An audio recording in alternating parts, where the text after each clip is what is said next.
उस जमाने में अरब में रुका नाम का एक मशहूर पहलवान था, जिसकी ताकत और बहादुरी के चर्चे दूर दूर तक थे। उसने कभी किसी से हार नहीं मानी थी और अपने बल पर बहुत घमंड था। जब उसे खबर मिली कि मक्का में मोहम्मद सल्लल्लाहु अलैहि वसल्लम अल्लाह के नबी होने का दावा कर रहे हैं, तो उसने सोचा, अगर वे सच में नबी हैं तो मुझे उनसे कुश्ती लड़नी चाहिए। अगर मैं जीत गया तो ये साबित हो जाएगा कि वे नबी नहीं हैं। रुका अपने बेटे यजीद के साथ मक्का पहुंचा और रसूलुल्लाह से मुलाकात की। जैसे ही उसकी नजर नबी करीम पर पड़ी तो उनके चेहरे की नूरानियत देखकर कुछ पल के लिए ठहर गया, मगर फिर अपने घमंड में चूर होकर कहने लगा, मुझे बताया गया है कि आप अल्लाह के नबी हैं, लेकिन क्या कोई नबी मुझसे कुश्ती में जीत सकता है? रसूलुल्लाह मुस्कुराए और फरमाया, ताकत अल्लाह की दी हुई नेमत है, अगर तुम इसे आजमाना चाहते हो तो आओ।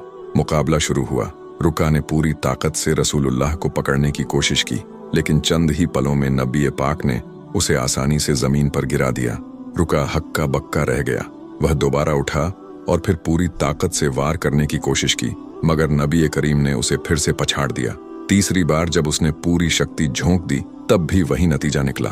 अब रुका पूरी तरह से हैरान और परेशान था।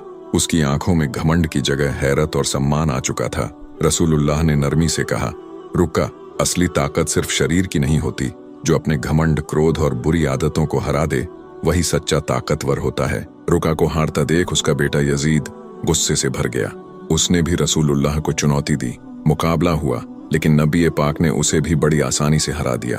अब यजीद के चेहरे पर गुस्सा नहीं, बल्कि सन्नाटा था। उसने महसूस किया कि रसूलुल्लाह कोई आम इंसान नहीं है।